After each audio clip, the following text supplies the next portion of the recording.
roguelike twin-stick shooters aren't wildly popular. Okay, maybe there are some exceptions. Alright, maybe I'm just wrong, but I don't know if that technically counts as a twin-stick shooter because... Alright, I get it! Still, roguelike twin-stick shooter is one of my favorite combined genres. The marriage of these two genres work really well for me. The fast-paced gameplay of a twin-stick shooter pairs well with the feeling of just one more run of a good roguelike. Today, I bring you a game that is not as popular as either The Binding of Isaac or Enter the Gungeon, but is one of my favorites, Monolith. This is a very good roguelike for a few reasons.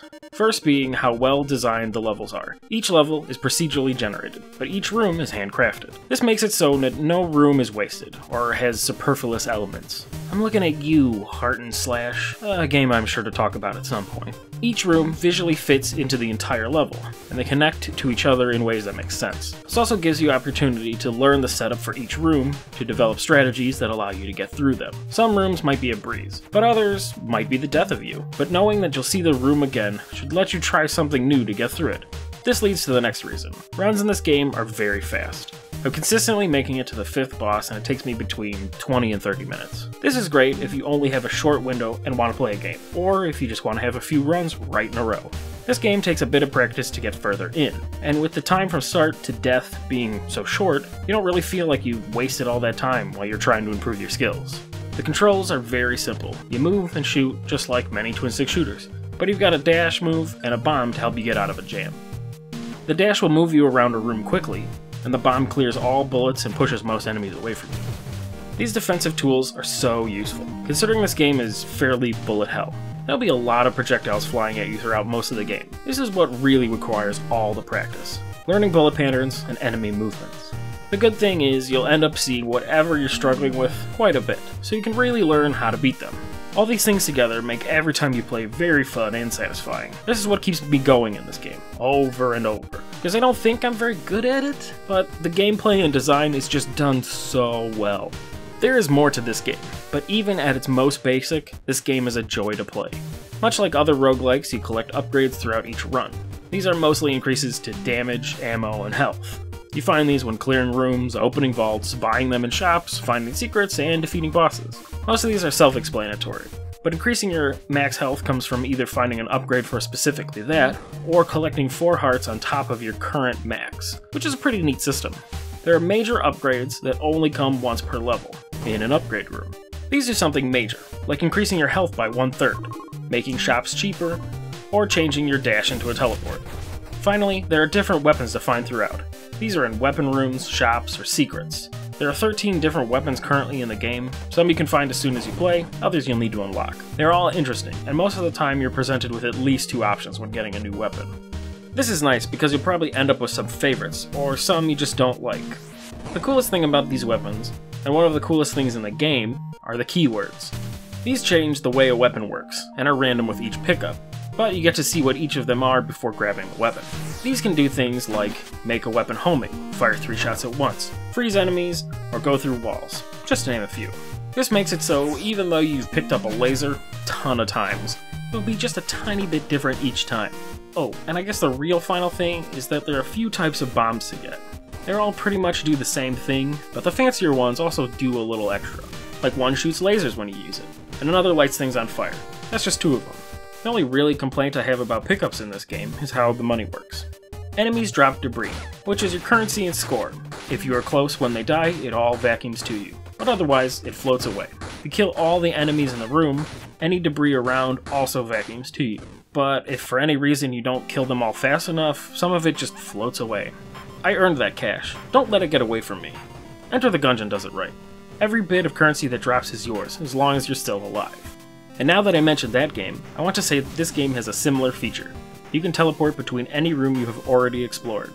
This makes each run quick, but it also makes it feel like you aren't wasting any of your time running back through rooms you have already cleared just to get to the one you missed on the other side of the map. This is such a nice feature, and I wish all games like this would do something similar. I had previously mentioned secret rooms, shops, and vaults as places to get things, so I want to elaborate on them. Shops are places you spend your debris on health, ammo, damage, weapons, and bombs.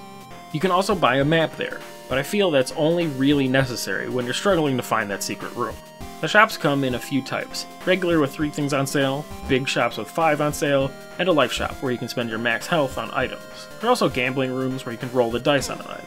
And shrines, where you can take a deal that takes something away from you in trade for something very powerful. The vaults are rooms with big rewards, but they are locked behind doors that need keys. You can also keep those keys for extra debris when pass on the possible rewards. Secret rooms function like Binding of Isaac secret rooms. You have to bomb your way into them. These hold all kinds of rewards and can be fairly easy to find once you get a feel for where they typically spawn. Choosing what rooms to explore and what items to purchase helps make each run feel unique as well. Choices are very important to this game. Do you want to skip that vault for extra debris? Which upgrade suits you better? Do you keep your favorite gun and hope for more ammo, or just replace it? Hell, you can even choose to turn off weapons and upgrades you've unlocked. All of this and everything previously mentioned makes this just such a fun game to jump right in and play. I want to break away from the gameplay now and mention this game is beautiful. The art and the music are just stellar. I love the entire soundtrack. You've been listening to some of it as this video has gone on, but if you wanted it for yourself, you could find it on Bandcamp. It's by Arc of Dream.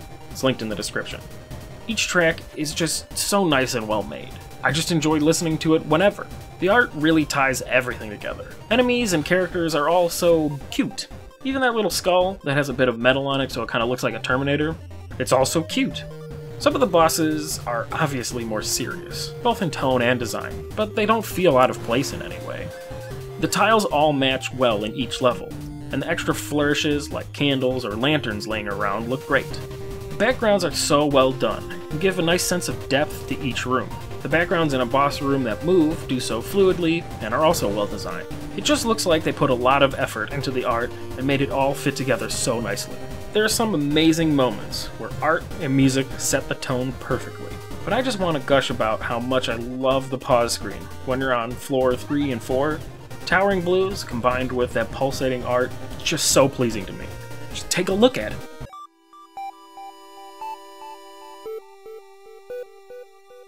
The actual last bit I want to talk about is a bit of the progression.